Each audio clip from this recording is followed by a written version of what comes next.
So we were just bantering a little bit before, but I was saying nice shirt, very appropriate for the discussion. Yep.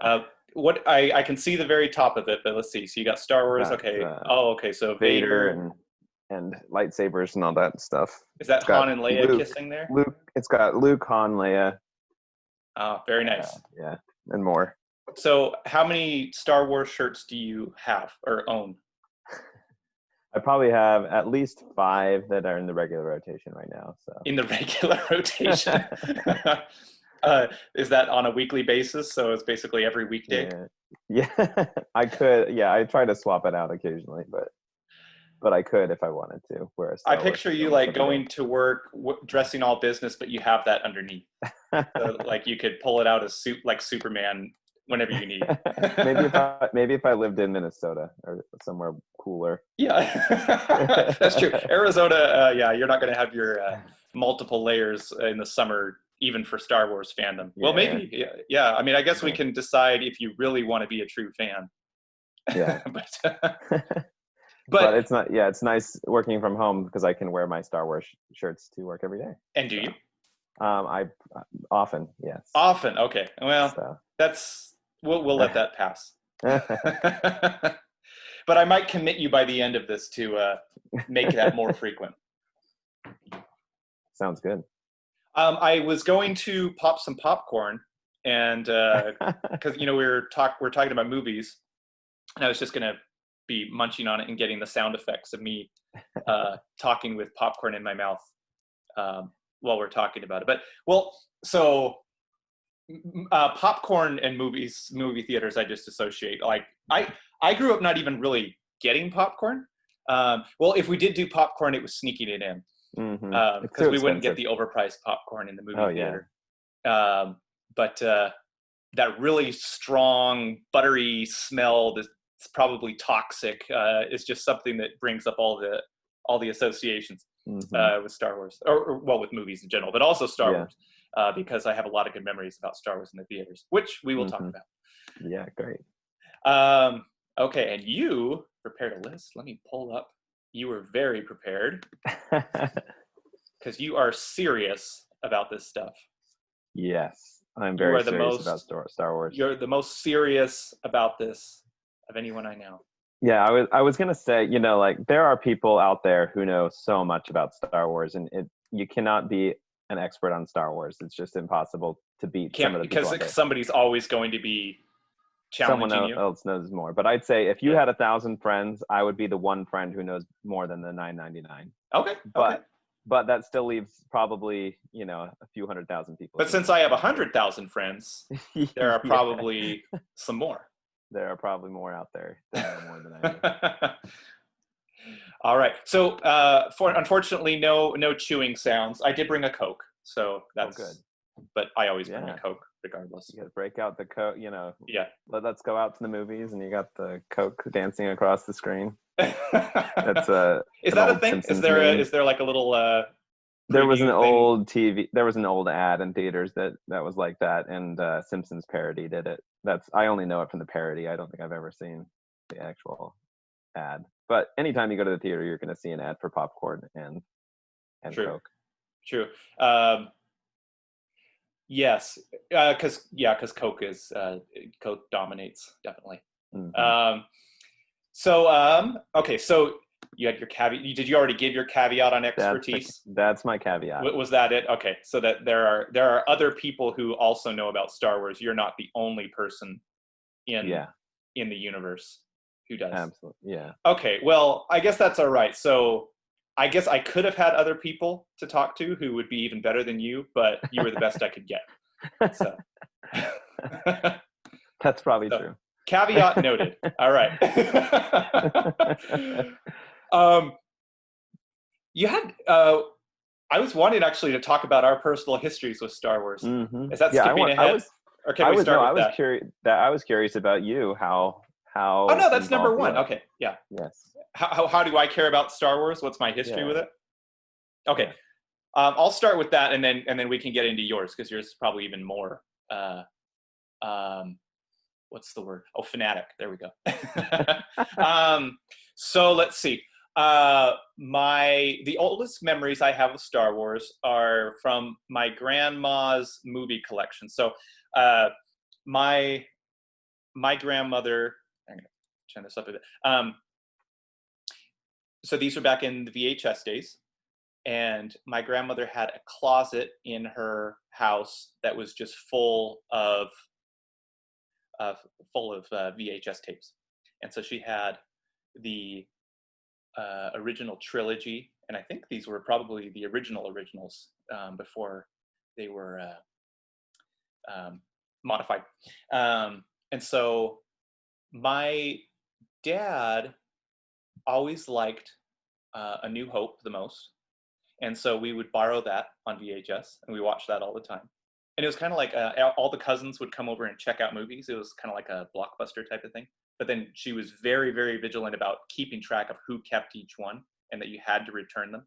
Mm-hmm. By the way, has my sound been okay? Yeah, it's great. Okay. Yeah. Mm-hmm. You as well. Okay, so yeah, so New Hope and then Return of the Jedi were the ones I remember. And so we would always check those out on VHS. And for the longest time, those were the only ones I had seen, because my dad didn't really like Empire Strikes Back for some reason. I don't think he liked all the robots and like the what are the, when they're having the battle on Hoth, what are the big dinosaur looking things? Oh, the AT-AT walkers. Yeah.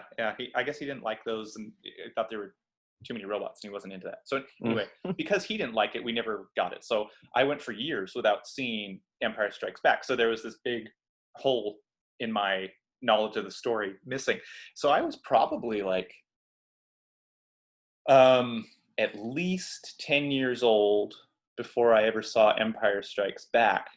And which is kind of interesting, because like I saw a similar thing with Indiana Jones. So I saw Last Temple of Crusade Doom. first because it was my dad's favorite. And then I saw Raiders of the Lost Ark, probably around then too, 10 years old. And I was like, oh, okay, so that's Indiana Jones when he was younger. And then I didn't see Temple of Doom until like a couple of years ago in my 30s. Yeah. Oh, wow. And it's weird, right? Seeing an old movie that you already know the character and it's part of the story, and then seeing the missing piece. So it was kind of like that for Star Wars too, seeing Empire Strikes Back, seeing that missing piece. And I really liked it. I thought it was a great movie. And you know, it's the big reveal. And I already knew that Darth Vader was Luke's father because I'd seen Return of the Jedi. Spoiler alert. We're going to I don't think we're going to restrict anything. If people haven't figured that one out by now. No, yeah. I think 40 years is long enough. I think it's long enough. Too soon. So, I mean, maybe for kids, it's worth holding that information back at first. But so anyway, but yeah, and then that was really dramatic. So even though I already knew, it was still really dramatic to see. And it seemed like a darker movie to me. It's like, oh, well, this is a lot darker, and because it doesn't have like a really happy ending. So anyway, so that's my history with the original trilogy. And then the prequels came out in the late 90s, I guess. And I was thinking, like, what movie have I seen the most of the Star Wars? I would say it's probably Episode 1, because I saw it in theaters, and then, you know, that was kind of the movie to watch. So whenever I got together with friends, I was in junior high at the time, and so you know, we'd get together with friends, we'd watch a movie. That was a big movie that we'd watch. So I saw it over and over again. So that might be the one I've seen the most. And then I saw Attack of the Clones a few times and liked that. And then Revenge of the Sith, I probably haven't seen that many times because it came out while I was on my mission. And so I didn't see it in theaters. And so when I got back, it wasn't like a big thing anymore. And so I saw it a few times and really liked it. I think it's an excellent movie, but just for that reason, because it wasn't part of the social scene. I haven't seen it as much. And that's, I would say, like my formative stuff with Star Wars. And you know, I've seen all the other movies that have come out with the sequels, and I've seen some of the animated ones. Then I've seen the Mandalorian, and but yeah, that wasn't as formative, I guess. Although I will mention another one of my Temple of Doom experiences was the Christmas special, Oh, or the holiday special, yeah. whatever they called it. Because that was one where it's like, this movie's old, like it's back in the 70s or whatever, and like they're all young. And George Lucas pretty much disowns that one. So. but it was fun to watch just because it was it was there. I mean, it's not like good or anything, but it was still fun. It's painful at parts. Yeah. It's painful at parts. It's hard to get through. But so anyway, that's my basic history. Yeah, it's funny you mentioned that Empire Strikes Back was the last for you, because for me it was the first of the films that I remember seeing. And I was actually a little older when I discovered Star Wars, so I have had to piece together my history through random memories. And one of those memories is being over at a friend's house and watching Empire Strikes Back, and when Luke cuts open the tauntaun and the guts spill out, my friend who I was watching it with pointed out that it looks like tater tots, the inside of a tater tot. And so ever since then, I have not been able to eat tater tots. It does kind of look like tater tots. I mean, I've seen it enough that I never thought of that, but I do remember thinking it looked weird. But yeah, that's a good comparison. So yeah, that was like 4th or 5th grade that I saw it. And I don't really remember watching it before or after that until a little later. My next memory was watching the Ewoks movies, which were aired on the Disney Channel in the early 90s. And so that was probably around the same time I saw the Ewoks movies.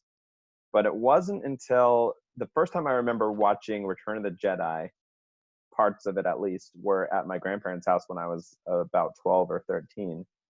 When I was 12, my brother got the soundtrack, a recording of certain select cues from the score by the Utah Symphony for Christmas. And we listened to that tape all the time. So I actually was more familiar with the music before I saw the movies. But once I saw Return of the Jedi on TV at my grandpa's house, I suddenly realized I wanted to see more of this. And the music was just amazing too. And so my brother and I, we rented the VHSs over and over again, and we would just watch them nonstop. Eventually, my parents finally bought the VHS tapes of the original trilogy. It was this old version that has a Leonard Maltin interview with George Lucas at the beginning of each one. And they Lucas, who is that guy again? Leonard Maltin is a film critic, and he did like an hour-long interview that was spread out over the 3 movies. Yeah. I remember that. I think my grandma had that version too. And it was before the movies, right? Yeah, it was before the movies. So you'd watch that and then the movie would come on. I'm sure most people fast forwarded, but for me, behind the scenes stuff is really interesting. Yeah, so. I would usually fast forward, but I watched them a little bit. And it was very shrewd of Lucasfilm to do this, because they knew that George Lucas wanted to start the prequels in a few years. So the first thing they did is they re-released the trilogy, the original trilogy, in its original version with that interview at the front. Okay. And they were kind of hyping it up. And then they released the special editions in 1997 in the theaters. So you go see the original trilogy one last time on VHS, unaltered. And then you go to the theater a couple years later and you can see the movies in their new improved version. Controversial, of course. I don't think we'll get into that today, but you could have a whole episode. That's too inflammatory. But anyway, so by the time the special editions came out, my brother and I were totally into Star Wars and had watched all the movies a million times, listened to the score. We'd play video games, Star Wars video games on the computer or on different consoles. So we were like that target audience, I think, building up the hype so that episode 1 would be successful in 1999. And it really worked for us. And look, I'm a lifelong fan, so it worked for me. Very brilliant marketing, I'd say. Yeah, I was just thinking that's kind of an interesting, because now we have a lot of remakes, is that or reboots? Reboots, yeah. Yeah, but that's an interesting way to do things too. Is like just re-release the old ones or show an updated version. And I know that other people have done it, but that's the most prominent one I can think of. Yeah. Disney used to do a similar thing where they'd release their films in the theaters every few years, but then once home video came out, they had to kind of change their marketing strategy a little bit to gear more towards the home video. Right. And I think similar with Star Wars, the reason I hadn't seen it is because it hadn't really been in the theaters since '83. I think there was one. I was born in 1983, the year Return of the Jedi came out. And I think there was a re-release of the films in '88 is I think what I remember hearing, or '87 maybe. But it hadn't really been in the theaters as like a wide release since then. So yeah, that's the only way you can really discover it at that time was to get the home video, and it could be a big deal to have a release of a home video, because especially films that you don't see in the theaters, that's the only way to see it other than when it comes on TV. So, and also during that period, there was a lot of novels coming out, which is a hole in my knowledge of Star Wars is the novels, especially that extended universe stuff in the early 90s when there was an explosion of books. I've read a couple of them, but there's probably hundreds of books that have been released over the years, and it's really hard to keep up with all of that. Now, have you read books though? I have, yeah. I've read some in the Disney era as well. But yeah, it's just so many. You basically, you just got to look at Wikipedia if you want to know something. Is that where they get a lot of their information?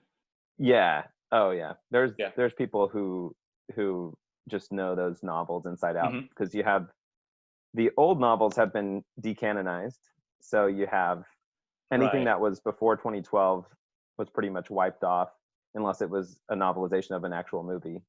There's a few that they grandfathered in, but then and then anything that's been released since 2012, there's already dozens of new books and comic books and video games and so much content. It's really hard to keep up with, and so that's why you have a wiki, so you can have distributed knowledge base. Now, people are so if it's been, I'm sure. What does it mean to be decanonized? Like, yeah, that's an interesting question. So when Disney bought Lucasfilm, they wanted a clean slate. If they wanted to say that Luke had 10 children or no children, they wanted to be able to do that in whatever movie they made. Whereas there's novels already written that say that Luke had say X number of children, and married Mara Jade or whatever. Married Leia. No. Yeah. So there's already a parallel history. They just broke it off and said, okay, that's an alternate universe. Those things still happened, but it's called a legend. Oh, okay. But we're going to go on this other alternate history now where completely different things can and will happen. Yeah. So like you could still creative license. Are those books still buyable? Like yeah, they will still sell them, but they just recognize it as a legend, not as canon. Yeah, and does Wikipedia stick to what's canon? They'll split it out. Oh, okay. Yeah, that makes sense. You can find out what is still canon. Yeah. Canon is a funny concept and something that's fictional, but yeah, that is funny, isn't it? Yeah. It can be whatever you want it to be. Whatever you want in your head to be canon is canon. But as far as what Disney will allow to happen, they will try to not contradict themselves. Well, it's probably more restricted now, right? Like if somebody wants to write a book and actually publish it. Yeah. They really want someone to be able to play a video game and read a book and watch a movie and not have things contradicted. Like not have Han suddenly be alive again 5 years later just because that author wanted them around, Yeah. They want it to be a coherent one story with. Was there not contradiction before? Like how was that managed? Like, I imagine they had to get permission from Lucas, right, to write a book. Yeah, I don't know if they had a story group like they have now. Now they have a story group who governs that. But I'm sure they had somebody who kind of checked continuity. But there was a lot of contradictions in the Legends days. Whether the film especially when the prequels came out, a lot of the things that had been already written became obsolete. In fact, you could make arguments that the prequels, contradicted things in the original trilogy, like the fact that Obi-Wan doesn't recognize R2, or Darth Vader doesn't recognize 3PO. Right. Those kinds of things. Yeah. But it works. Yes, I had thought about that. Yeah. I guess I'd always thought of it in my mind like Obi-Wan just wanted to keep it to himself. He didn't want to. You can fill plot holes however you want. I do that all the time. Darth Vader was just shunning 3PO and yeah, that's so okay. So the Wikipedia divides it up, and so the information's there. And does it? Yeah, and I guess I probably wouldn't get into like fan fiction that's not officially published, would it? That's a whole that's because I don't think they document that there. Yeah, right. A lot exists, as you can imagine. I'm sure. Yeah. So okay, so that's your history. So that's the original trilogy and the prequels. What are the Ewok films? Because I have never seen those. Glad you asked. So after the Return of the Jedi came out, Lucasfilm, George Lucas, and people who worked there, I think Joe Johnston directed at least one of them. They released a couple of made-for-TV movies. Okay. That were aired on television a few times. You can buy them on Amazon Prime now. I own them. But they're... that's what I was going to ask, is if you can get them. Yeah, and so it's not like the holiday one where it's... Mm-hmm. And there's two of them, and some people will, live and die by that Ewok movies. They're good, but they're not great. The production value is lower. Okay. The story is kind of iffy, but they're fun, and who's in them? Did you say they're boring? I think they're a little boring in parts. Oh, okay. There's some cool stuff that happens, but especially the first one is pretty boring. There's two. The first one is Caravan of Courage, and the second one is Battle for Endor. They both take place on Endor, which is the forest moon of Endor. Someone's gonna be commenting and correcting my... Yep, you're gonna get your hate mail for... So, does anything ever happen on Endor, by the way? Like, do they ever... We never really see Endor itself, other than, like a shot of that the forest moon is next to Endor. But so on the forest moon of Endor live the Ewoks, and the only character, there may be a couple side characters that you see in Return of the Jedi, but the only one that's continuous between the Ewok movies and Return of the Jedi is Wicket, who's played by Warwick Davis. So he's the one that meets Leia in the forest, and that her first introduction to the Ewoks is Wicket. So Wicket is an Ewok? He's an Ewok. Okay. And are they all Ewoks, everyone in the movie, or are there any like humanoid? There are humans. There is a family of humans that gets marooned on the forest moon, and chaos ensues. It's really sad. Spoiler alert, but like the whole first movie is about the family getting reunited after they get separated, and then they go and the Caravan of Courage goes and finds their family, and they get reunited. And then 3 minutes, literally 3 minutes into the second movie, the entire family is killed except for the one daughter. Oh my goodness. the cute one from the first one that everybody liked. They're like, oh, we don't need these other characters that people don't like, so we'll just keep the one that everyone liked. This savage cute 8-year-old girl. Her name is Sindel. And then she has her own little adventure. She meets Wilford Brimley. The diabetes guy? Sort of, yeah. From the oatmeal commercials. So he is in that movie too. He's probably the other main. So wait, what's his name again?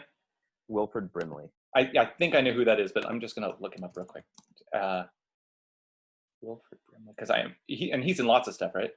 Yeah, I think he was in a show called, I think it was Our House in the late '80s. You probably don't remember this, but it's a very vague memory. Was he in Brigham City? Oh yeah, he was. He was. Yes. Okay. Yeah, he was like one of the big stars in Brigham City. Most well known. Okay. Yeah. Okay. So he was in a commercial where he talked about diabetes. Yeah, he's famous. You'll see memes all over there. Yeah, I have, and I don't. Be his face. I haven't done the Know Your Meme background on it. So yeah, it's just he did commercials for it's either for a medication or for Medicaid Part D, or I don't know, something. Okay. And he kept saying, talking about diabetes. That was the way he pronounced diabetes. Okay. And so. Okay, but he's in the Ewok, the second Ewok movie. Yeah, he is. Okay. And the so these are continuous with each other. If you're gonna watch one, I'd watch the second one. It's better. Would I be lost, or do I not need to watch No, like I said, it wipes out everything that happened in the first movie within 3 minutes. So would kids like it? Yeah. Like I said, I think it's a little boring for today's audiences, but the second one especially is a little more exciting and a little more interesting. It has some cute characters. Wicket, of course, is really cute. Yeah. And then there's this little alien that runs around really fast. He moves like the Flash, like that kind of speed. He moves really fast. When were the Ewok movies made? Mid to late 80s. So after. Oh, okay. So these are older movies. Yeah, I'd say it's 85, 86 is what I'd guess. Oh, wow. Okay. Yeah. Yeah. And weird that I've never seen them. And I want to say they're like 60 to 80 minutes. They're not like feature length quite. And did you say these are made for TV? Mm-hmm. Okay. I'm glad I got to teach you something new. If that's the only thing you learn, this will have been worth it. There'll be a lot more, I'm sure. No, and those are the things I want to watch, because like things that are part of the Star Wars universe that I've missed and that I didn't even know existed. That's like a treasure trove for me to go into. I mean, it's fun to see new things too, but discovering stuff that's already made that I somehow missed in all my life is exciting. Okay, so Ewok movies. Okay, I definitely need to see those. Okay.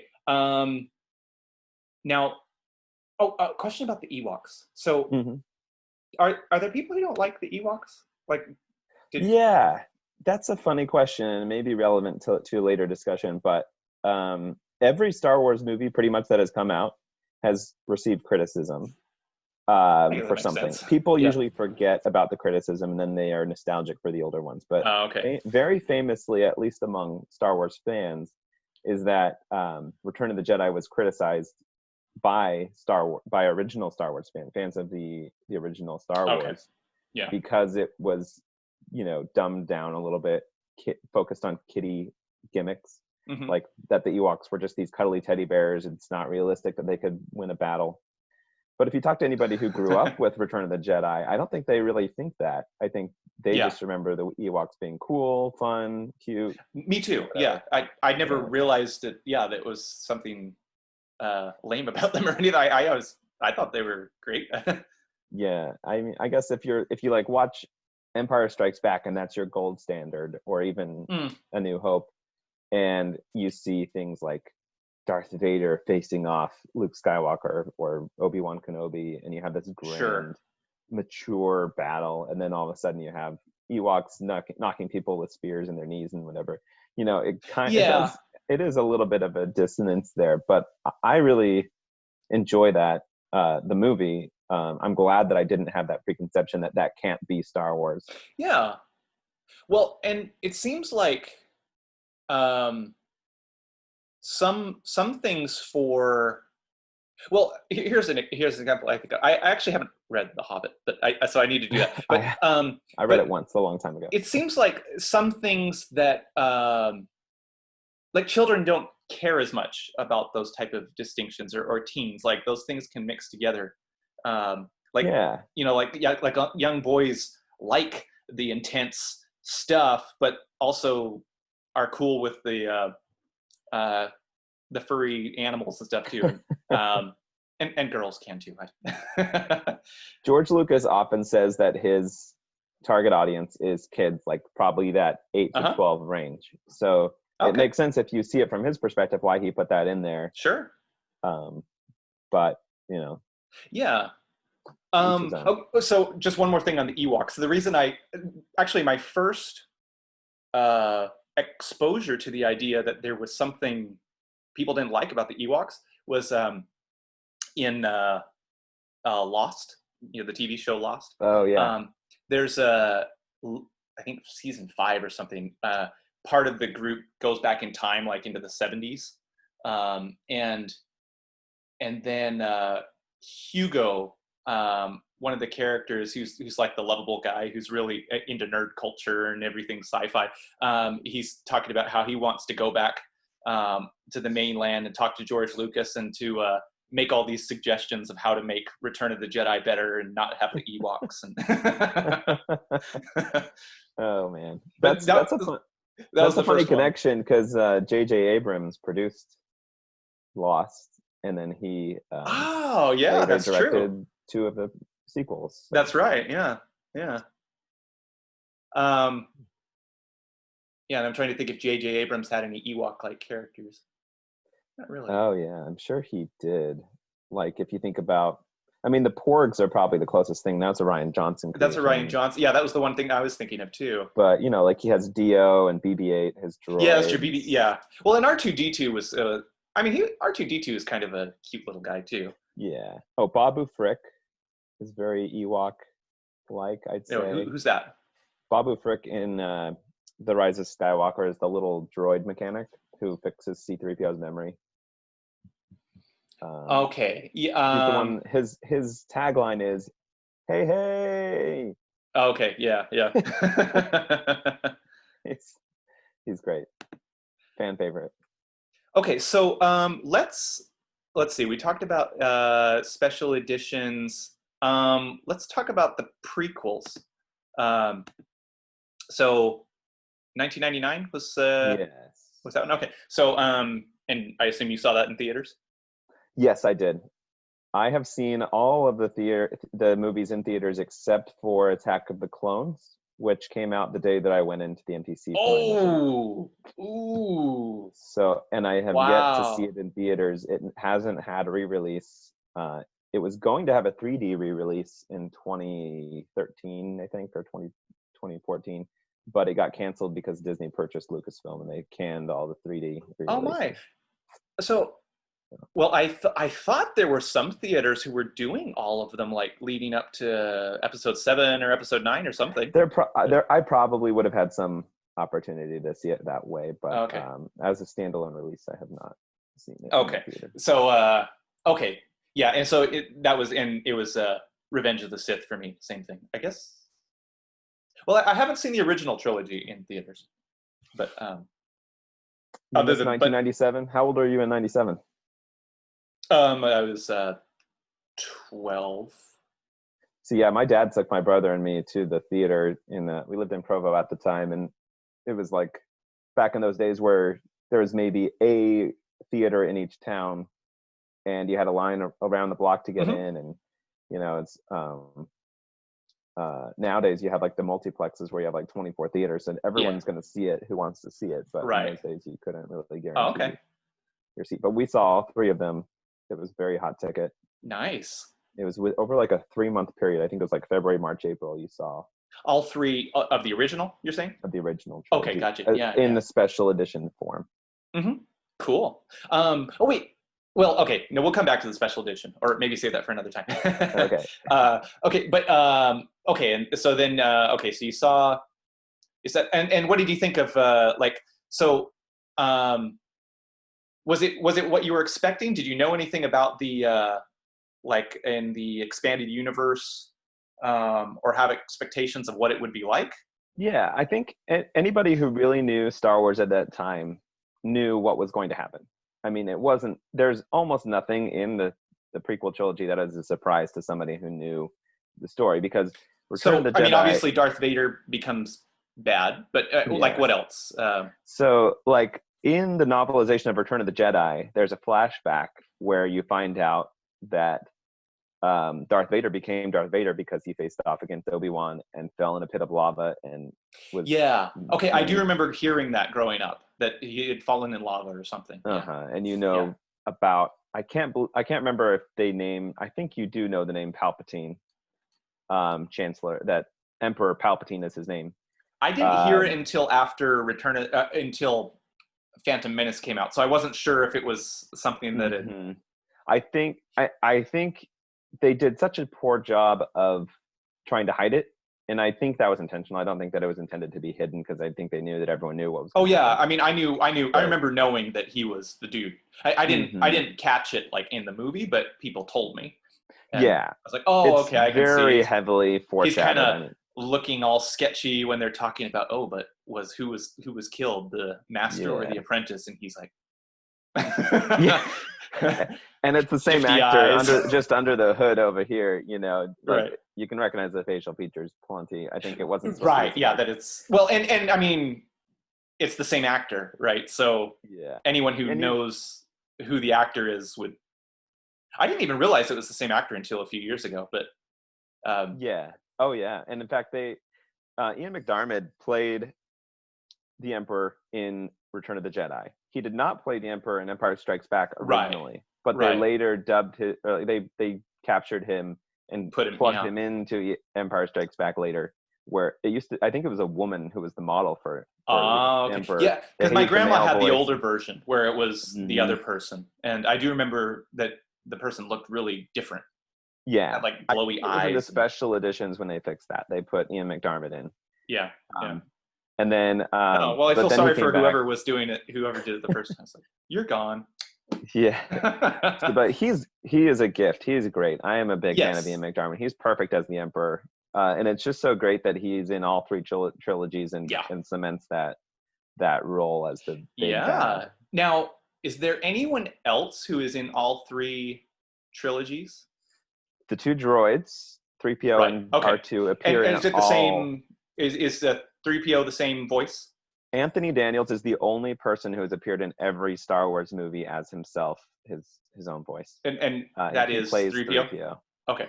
R2, the actor, passed away sadly several years ago, and so he has been replaced. But the character R2 has been in every Star Wars film as well, I believe, except I don't think he was in Solo, actually. I don't think R2 was in Solo. But R2 was 3PO in Solo? Rogue One. 3PO, Anthony Daniels was, but not as 3PO. Oh, interesting. Okay. Ian McDiarmid and Ian McDiarmid is up there. The character Obi-Wan has been in almost all of the films except for Solo, in one form or another. I think he missed. He was not in The Last Jedi. His voice was. This was a voice, as in he was in a voice in the other two, right? He was a voice in the other two sequel trilogy films. And was that Ian McGregor? I guess it had to have been, right? Yeah, it was him, and they used both him and Alec Guinness. Oh, cool. Okay, I'll have to listen to that again. They have a recording of Alec Guinness saying the word afraid, and they cut off the and the d and just use Ray. Whoa. So you hear Alec Guinness say Ray. Yes, I guess I forgot that there is recording technology and that you can. I was like, wait, they could have just used a recording of his voice. They didn't have to have him there. Yeah, no, it's great. Yeah. But yeah, back to Ian McDiarmid. Yeah, he was in the prequels as the Emperor as well as Senator Palpatine. Yeah. Which made it very obvious. And I was trying to remember, do they mention Palpatine, the name, in Return of the Jedi? They don't. Not in the films. If it is mentioned somewhere, I think it's in a novelization, but I don't. Okay. I don't recall. I think they just call him the Emperor. The Emperor. Okay. Yeah. The Emperor is coming here. Yes, the Emperor is not as forgiving as I am. The guy who chokes everyone who looks at him crossways. I think where you were getting at is my reaction to the prequel. Yes. At the time, I was 16 when the first episode 1 came out, The Phantom Menace, and I would think I was just right at the right age where I could still enjoy it without being too bothered by Jar Jar Binks or some of those things that I heard my friends talking about derisively in class the next day after watching it. And I was just fine with it. It is Jar Jar, admittedly, was a little annoying at first. Yeah. But he's warmed up to me. I've warmed up to him, I guess you'll say. But it didn't, even at the time though, it didn't bother me enough that I would say that like overpowers the rest of the movie. I liked it. I liked it the first time I saw it. I've loved it more every time I've seen it probably. My love for it has grown over the years. Of episode 1. Thing, yeah, of episode 1. Same thing with episode 2 and episode 3. I'll just admit right now, I love every Star Wars film, and almost anything Star Wars that I've ever consumed. I love it. I enjoy it. Some is better made than others. Some is more profound than others. But I'm more of an apologist for those things that the consensus maybe are bad. Yeah. I try to find the best in all of them. Well, episode 1 has some excellent characters, in my opinion. So, like, Qui-Gon Jinn, I think, is a very interesting character. And Darth Maul, of course. We don't... Well, I was going to say we don't see any more of them. We do. We see Qui-Gon Jinn in the animated series and Darth Maul also. And then a little bit in Solo, right? So we do get a little bit more of them. Yeah, I guess those two would be my favorite. And of course, is it Ewan McGregor? Is that how you say his name? I have heard mostly something like Ewan or Ewan. Okay. Yeah, something like that. Don't judge my Scottish pronunciation. I remember when I first saw it, I was trying to figure out, okay, who's Obi-Wan Kenobi? Because I knew he was going to be in it. And I was thinking that Liam Neeson his character was Obi-Wan Kenobi, because they don't like say their names for a long time until like, oh gosh, I don't remember. They may say them sooner, but it seemed like they didn't even say their names and introduce themselves until they meet Anakin. But it must have been before that. But I never paid attention to that. I'll have to go back and. So like, because like Anakin gets on and this is well into the movie. It's after all the pod racing and everything. Anakin gets on the ship and meets Obi-Wan Kenobi for the first time, and Qui-Gon says, "This is Obi-Wan Kenobi," and that at least that was the first time I realized who he was. Yeah. But I was very confused at first. I was like, okay, who is Liam Neeson playing? Who is this guy? He seems kind of Obi-Wan Kenobi like he could be. So okay. Well, what else? Were there other? So I mean, Palpatine becomes Emperor. Was okay. Now I remember Leia is from Alderaan, right? But was it known like where her mother was from? Was her mother was thought to have been from Alderaan before? Or? Yeah. So that is something that could be considered retcon. That there was some information given, and the explanation in the prequels is a little bit contradictory. But it's not that big of a mystery to know that she has a mother, and we know that she dies. Right. We know that Luke and Leia are twins.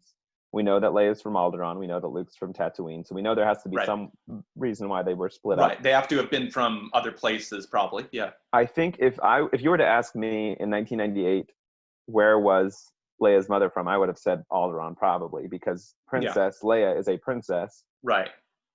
And we never really hear much about the Queen until you get to Naboo and Phantom Menace, and you meet Queen Amidala. Yeah. And so you assume, that's where the royalty connection comes from.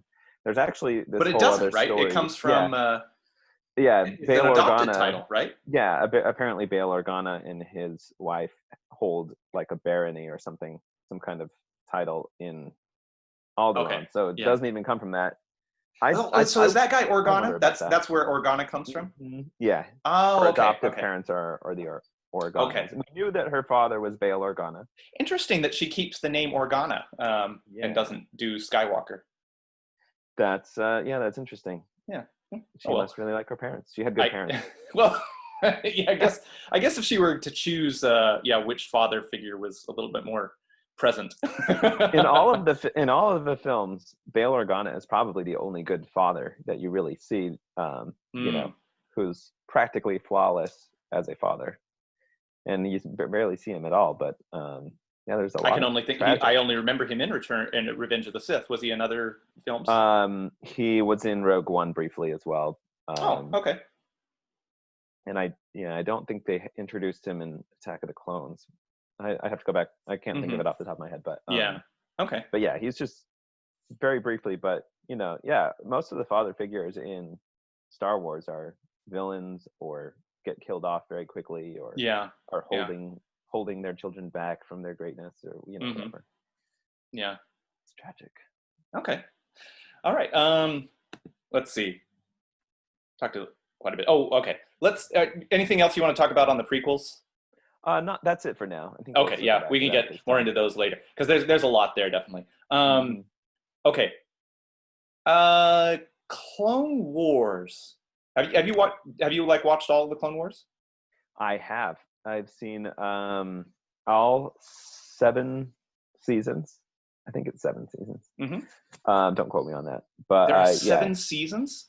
Yeah. Now, I have the impression that they developed the mythology or the universe, I guess, the fictional universe, quite a bit in those. At least based on the ones I've seen. How much of it have you seen? I have only seen a few episodes, and some of and I've watched them kind of selectively. The one that I watched where I was like, wow, they've really developed something here, was the one where Yoda is learning how to persist as a Force ghost. I guess that one's very mythological too, right? So yeah, there's a handful of episodes I definitely recommend, and most of them are in seasons 6 and 7. And the new season that came out on Disney Plus is excellent. The entire thing, I would watch that for sure. Which one? Of what? Season 7, the one that came out on Disney Plus earlier this year. Oh, that just came out? Yeah, like in February. I didn't know they had come out with a recent one. Okay. Yeah. Well, because what I remember from that episode was like Yoda goes and finds the source of life and the Force and all of that. Yeah. And, and I didn't even know that was going to be there. I was just curious about like, actually seeing Qui-Gon or hearing Qui-Gon's spirit. But yeah, then it becomes this whole thing where it's like getting into all the metaphysics of the Force and all this. Whoa. That one you have to watch like 6 times to really get what's happening. I'll have to watch that. I still don't quite get everything. Yeah, Clone Wars is very heavy in plot, in like introducing a lot of the political elements that are happening between episode 2 and episode 3. A lot of character development. I think people who have seen the Clone Wars are much more sympathetic to Hayden Christensen and to the character of Darth Vader, Anakin Skywalker, because he progresses so much in those 7 seasons, and there's so much more nuance to his character than you can get across in 2 short films. Did Hayden Christensen play Anakin in those? In Clone Wars, no. Oh, okay. It was voiced by Matt Lanter, who does a great job, by the way. But even I'd say watching Matt Lanter's performance with Hayden's body as Anakin Skywalker makes you see different sides to Anakin, played by Hayden Christensen, that help him be more sympathetic. Well, and they develop Dooku quite a lot in it, don't they? Yeah, all the villains get more backstory, more development. You get a lot of mythology. Some of my favorite episodes are the mythology, like you were talking about with Yoda and the Force. And there's this whole episode, I forget what it's called. They go to this world where there's like a light side and a dark side embodied by 2 people. And they learn, and time stops while they're there, and they end up forgetting everything that happened while they were there. But they learn all these things about how the balance of the Force works. That's a very interesting arc. So yeah, lots of mythology, lots of lore, very philosophical. But then would it be fair, like, to just do select episodes, or would that totally screw up everything? Yeah, I would look up online, find a good list of episodes for what you're looking for, because there's a whole other set of episodes that are just basically plot and action, battles, strategy. A lot of the ones that just have to do with the clone armies. Yeah. And which I think I would enjoy, but I'm more like more interested in the world building and all that. They're fun, but I would skip them if I was watching through again. And then the character Ahsoka is a great character. Is that the Padawan? The Padawan, yeah. Okay. She's one. I think almost everybody who has watched the series would say that they didn't like her at first, but then they later grew to love her as a character. So that seems like a good character. Just to have that attribute, like somebody you don't like at first, but then grow into. Yeah, she's very kind of young and bratty, maybe immature, and then she grows over the course of the series. You know who's like that for me, and I am having to look up the name because I don't remember. It's like the doctor on Star Trek who's not Dr. Crusher. You've lost me if you go into Star Trek. Hold on. Doctor, second season, Next Generation. But while I'm looking it up, okay, Mulder? No, yeah, Pulaski, Dr. Pulaski. Sorry. Oh, okay. I guess she wasn't really liked. So they had Dr. Crusher in the first season, and then Dr. Pulaski in the second season. And then I guess I don't know if she was really not liked, like audience didn't like her. So then she was kind of taken out and Dr. Crusher brought back. But she was kind of like that too. I didn't really care for her that much at the beginning, but then I started to like her quite a bit through the season. So yeah. So it's Ahsoka, you said? Yeah, Ahsoka Tano. There wouldn't be any. You don't happen to know if there'd be any reference there to like Ashoka, the Indian. Almost certainly, a lot of the characters and names and concepts come from Eastern tradition, so I wouldn't be surprised. But I don't know of that for sure. Yeah, I'll have to check Wikipedia. But yeah, I think that's that would be an interesting. I wonder if they did that on purpose. I would guess not, because that seems like that would be difficult to manage on purpose, like to make a character who's unlikable at first and then grows on people. That seems very, very risky. Yeah, they were probably trying to make her likable, but it was a tough sell because suddenly in the middle of 2 episodes where we see almost everything happen, you throw in a character that's in a very prime spot that you should have been able to see her either in episode 2 or episode 3, but you don't see her at all. And she's the Padawan. So like Anakin. She should have been there, logically you should have seen her? If by the story. Anakin had a Padawan, we should have seen her. But but that said, that's your initial gut reaction when you see it for the first time. But over time, you warm up to the idea and you think, okay, fine, this could have happened. Yeah. Set that aside. She's a likable character, so that doesn't matter anymore after you get over that first.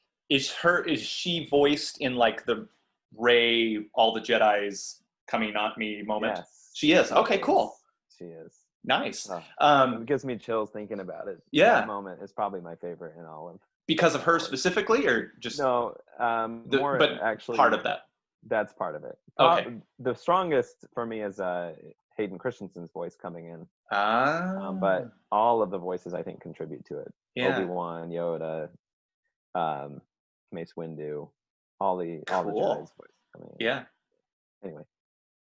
This is skipping ahead a bit, but did they have was most of that recordings, or did they have those actors come in and? Most of them who were available did come in and record. Yeah. Okay. Neat. Specifically. This is totally off topic, but Samuel L. Jackson. I just saw Captain Marvel for the first time a couple weeks ago. I thought that was impressive how they did the age progression for the whole movie. That's really improved from when that technology was really first getting going. But yeah, because it looked just normal to me, but it's like, oh yeah, there's the old Samuel L. Jackson. Okay, so I am going to definitely have to get into a list of Clone Wars episodes to watch because one more story about Clone Wars. So when I was watching that episode,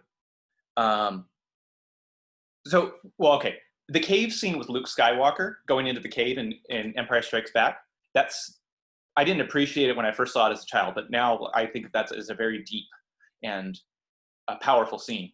And that Yoda kind of did the same type of thing, except his was in that Force source planet place. But he goes into some cave and he sees his evil side. It's basically Gollum, but so there's the evil Yoda who comes and fights him. But while I was watching that scene, I've had many instances where I'm watching something and I think I'm alone, but then one of my daughters shows up. That can be terrifying. Yes. So, and so this is my oldest daughter who especially gets spooked, and she was probably 3 at the time or something like that. And so like, I didn't think she was awake or something, and I'm watching it, and it's right at the height of it. Like, it's beady red eyes and the teeth, and he's crawling out and he's all smoky. And then I see that my daughter's right there. And, oh no, nightmares. And it's scary. Tried to pause it and grab the remote and can't find it. Yeah. Oh, I've had a few instances like that. But okay, enough about that. Okay, so all right, do you want to get into the let's see. Ooh, we got a lot of stuff. You want to get into the sequel trilogy? Yeah, sure. Okay. I think this is something most people are familiar with since it's recent history. Yes. I was thinking, just as a bridge to that, do you think of in Last Jedi? Last Jedi is the middle one, right? Yep. Do you think of Rey's like going down into that cave thing kind of similar to Luke's experience? Do you think they were referencing that? Yeah, absolutely. I think that's a I think that's a reference and a parallel. It's not, she obviously learned something different than what Luke learns, And I still am not sure I know what it is she learned, but maybe you can help me with that. There's a lot of theorizing about that, So Luke, when he goes down and he sees his father, his fear is that he will become his father. He doesn't know that it's his father yet. And he doesn't know that that's his fear, but he fears that he will become evil like his enemy. Yeah. That he won't be able to control he asked Yoda a lot of questions about how will I know what's the dark side, right?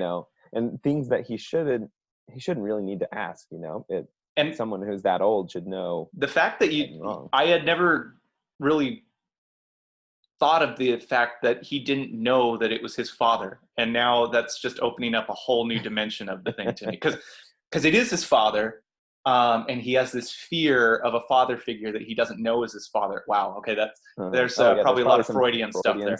Yeah. Wow. Okay. Yeah. And we as the audience don't know that it's his father yet.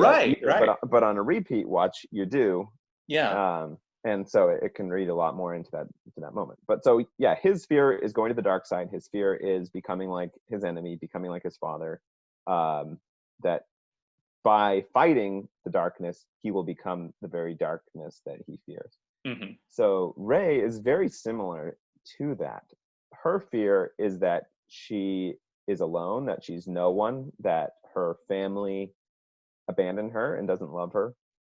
Right. And so when she goes down in there, what does she see? She thinks she's seeing her family, but really what she sees when it clarifies is just herself, and not just one of herself, but an infinite number of herself in either direction, which can mean a lot of things. One thing it might mean is that she has to fend for herself, that she's on her own. It's driving that point absolutely home.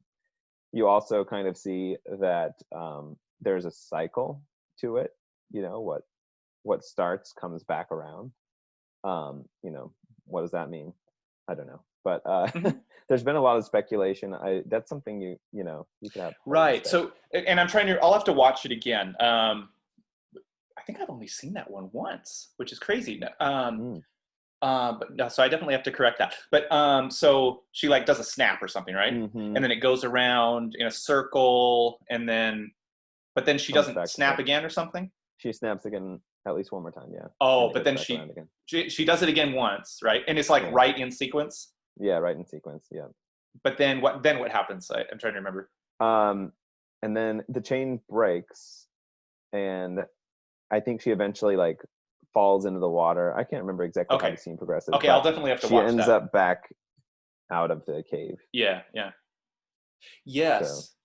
There's well, okay, this gets into the whole sequel thing again in general. So one thing I was thinking about in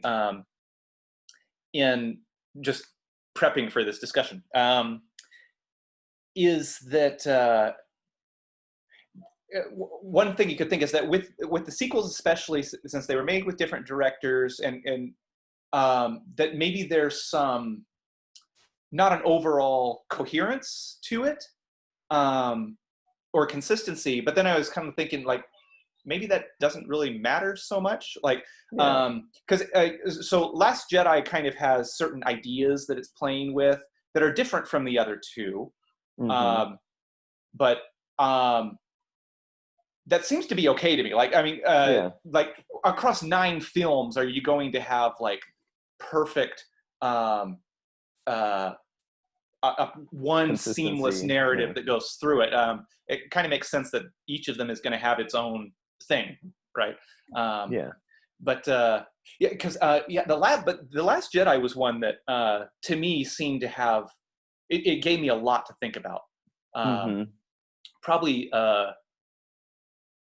Probably most of any of the films, or maybe most of any, like Empire Strikes Back, like we mentioned, just the fact of the cave scene, Yoda, the discovery of who his father is, and all this, and then Last Jedi has a lot of interesting ideas too. And I remember, I mean, people have made fun of this, but I mean, because like the subversion of expectations, right? Like, it's like, okay, that's just an excuse for making a bad movie or whatever. But I mean, it does do that, definitely. Like it does subvert expectations, but not in like a lazy way, I don't think. Like, I mean, it's easy to do something random and weird, but I did think there's more skill to it than that. Absolutely, yeah. And but that's almost like interruption almost seems like the whole theme of The Last Jedi, right? Because the discontinuity, like, who is Rey? Where are you from? How do you fit into all this? And Kylo Ren's like, you don't, you know? And she's trying to figure out. She's trying to find her place. Doesn't she even say like, I'm trying to find my place in all this? And I think what shows in this movie, and Rian Johnson, there's a documentary about the making of the film, and Rian Johnson talks about it in the documentary, that he was often trying to think of what situation, dialogue, plot point, whatever, would challenge the characters the most. And I think that's the way that he approached making the movie, is how can you challenge these characters? What would make them scared? What would make them react strongly? What would make them, uncomfortable? What would make them grow ultimately? And because he thought that way, that's the way he went about writing the script. That's the way he went about making the movie. You have a lot of character development, which makes it a very strong movie for character development, a very strong film in general, because character development is very important to making a good film, and something that's rewatchable, something that's relatable. And but because of that, you'll also hate the characters at moments, because they'll do things that you don't like because they're challenged and they react sometimes poorly. It's like, no, that's not the way I wanted you to go. Exactly. But you kind of have to be aware of that, that you may dislike the actions that the characters do. That doesn't make it a bad movie, or that the characters are bad. It just means they're having a growing moment. And you have to go along with them. That's a very interesting point. Yeah, because I mean, because one of the things about the prequels is like when episode 1 came out, I had these ideas of where episodes 2 and 3 were going to go, because I daydream a lot, right? So I had I would play my versions of episodes 2 and 3 in my head. But yeah, that's an interesting point, that in fiction, you don't really want everything to go the way you expect it, because why would you read or watch the fiction in that case? You want something that's interesting, something different than what you would come up with. And that's another thing about Star Wars, is like, people really want to be surprised, or at least we think we do, right? So like there was I'd say with all three films, like there was this whole thing like, don't tell me anything, right? Yeah. That was like the rush to get to the theater and see it before anyone could spoil it for you, because you didn't want to be surprised. Although, of course, then sometimes people are surprised and don't like what they're surprised with, which I guess is part of the risk, right? Yeah. That there's always the risk with surprise that you're not going to like it, but maybe that's gets back to how sometimes things have to grow on you. Yeah. And it takes a lot of skill too, because that can also, I mean, that can be done in a poor way. An amateur could say like, oh yeah, I'm being all edgy and doing things different way, man. It's like, no, you just have no skill or structure. you don't know how to write a story. But to actually do it well is quite a talent. Yeah. What is you have a note on anthology films? What is that? Oh, that just means, so originally they called them anthology films, but they ended up calling them Star Wars stories. So you have Solo and Rogue One are both. It's Rogue One, a Star Wars story. Oh, okay, that's what you're referring to. Okay. And there's only been those two. So far, right? There were going to be more, but unfortunately, with the poor box office showing for Solo, they were all canceled. And instead, we'll probably get a bunch of Disney Plus series, some of which maybe going to be films. Yeah, which I guess Mandalorian did very well. So I'm looking forward to it. They do amazing work with those television shows. It's not quite the same level of quality as the films, but it's really good. Well, yeah. I mean, I actually, if I had to choose whether they do like a film every 2 years or whatever versus having a series, I would go with the series. Yeah. Just because, I mean, I guess you're right. It's not going to be, the quality may not be quite as high, but I like getting more content. And, me too. And not having to wait a whole year for just a couple hours of stuff. And we will get more films. It's I want to say 2024, 2023 is when the next film is coming out. 2023. So they're going to start making the next one soon, in the next year or so. They'll have a script sometime next year. But do you know what it is? Yeah. They've announced several movies, and it's not clear which one is the next one to be made. But Taika Waititi is making one. They've also announced that there's going to be a trilogy from a different time in the Star Wars era. Ooh, like when? Do you know? Like, speculation is that it will be like what they call the High Republic era, which is a few hundred years before Phantom Menace. It could also be way in the future, way in the past, or there could be multiple going on at different times. We really don't know. They've made a bunch of announcements, but then it's been radio silence ever since, and it's not clear which ones have been canceled. Like Rian Johnson was supposed to do a new trilogy. Okay. But he has been working on other things, so clearly he's not working on that. That would be coming. That would be interesting. For him to do something. Quick question on the Sith. So I remember in Phantom Menace, they talk about how the Sith have been gone for like 1,000 years. And then I like Obi-Wan Kenobi was the first person to defeat a Sith for so long. So what was do we know like when the Sith went away and when they were last around before? Yeah. Supposedly, and this is like a novelization type thing, so it's something that I don't have a lot of expertise on, but supposedly 1,000 years ago was when the Sith ruled, and they always had that rule of the rule of two. So they actually ruled, like they were in charge of the galaxy. That's kind of my vague understanding. Okay. And there may have been a Sith sometime in the intervening time. But because Plagueis would have been, is that how you say it? Yeah, Plagueis. Like he would have been before Palpatine, right? Supposedly, yeah. So he should have been around leading right up into Phantom Menace, or sometime in the 50s. But maybe he was like before. Underground or something. Yeah. So clearly they have to get around that 1,000 years somehow.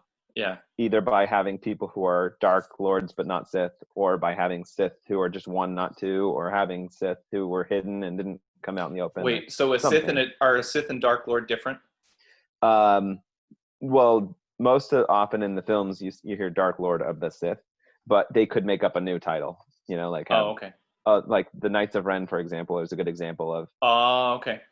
And it's actually not clear if the Knights of Ren even used the Force. I kind of had assumed that they did, because you have Kylo Ren, right, who is their leader, and he uses the Force. But in the movie they don't use it at all. So it's. Do they know? I couldn't tell. Like, they seem like awesome fighters, but yeah, it seemed like they didn't use the Force to me.